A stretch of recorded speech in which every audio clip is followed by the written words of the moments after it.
Si dans les faits, la rétrocompatibilité est généralement assez peu utilisée rapidement dans une génération, dans une vie de console, c'est vrai qu'au début, lorsqu'elle se lance, c'est très rassurant en début de génération. Parce que on a tous son catalogue, Xbox One ou PS4 actuel, à l'époque PS3, 360, etc. qui nous suivent, et pouvoir rejouer à ces anciens jeux, c'est quand même plus agréable. Et dans le domaine, la Xbox Series X a l'air de très bien faire les choses, comme j'ai pu commencer à vous le dire dans mes différents tests que vous avez juste ici et qui étaient publiés dès hier.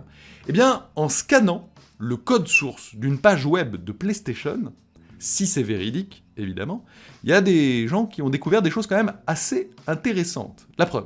Voilà ce que ça dit, la rétrocompatibilité, c'est en jouant à des jeux PS4 sur PS5, certaines fonctionnalités disponibles sur PS4 peuvent ne pas être disponibles. Voir le site PS5 Badwar Compatibilité, donc rétrocompatibilité, pour plus de détails. Ce jeu PS4 n'est pas pris en charge par le logiciel système actuel de votre PS5. Nous continuons à rendre plus de jeux PS4 jouables sur PS5. Mettez à jour votre PS5, puis essayez de jouer au jeu. Vous voyez, ça ce seraient les phrases, je dis bien au conditionnel, à confirmer officiellement. Le site est inactif pour l'instant, il a été fermé, etc. Mais certains ont regardé dans le code source.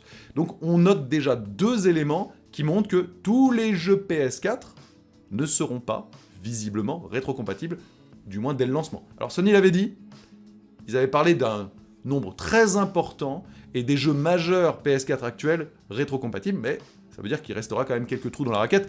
Alors, cela dit, pour être tout à fait clair, c'est exactement la même chose du côté de Xbox.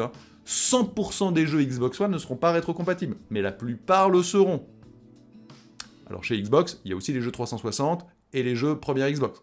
Ça, c'est en plus, c'est pas le cas pour la PS5. Mais on continue. Il y a marqué aussi qu'il y a un mode boost PS5 qui peut s'activer, donc ça c'est plutôt une bonne nouvelle, c'est un peu comme le mode boost qu'on connaissait sur la PS4 Pro par exemple, qui devrait améliorer certaines capacités sur les jeux PS4 qui arriveraient sur PS5, et il y aurait aussi, toujours au conditionnel, mais la possibilité de créer des parties, ceux qui sont sur PlayStation savent de quoi je parle, jusqu'à 100 personnes en simultané, et faire du chat cross-gen. Donc entre joueurs PS4 et joueurs PS5. Alors ça c'est plutôt cool, même si 100 personnes en train de parler avec le casque micro, imaginez sur un Battle Royale à 100 là, voilà,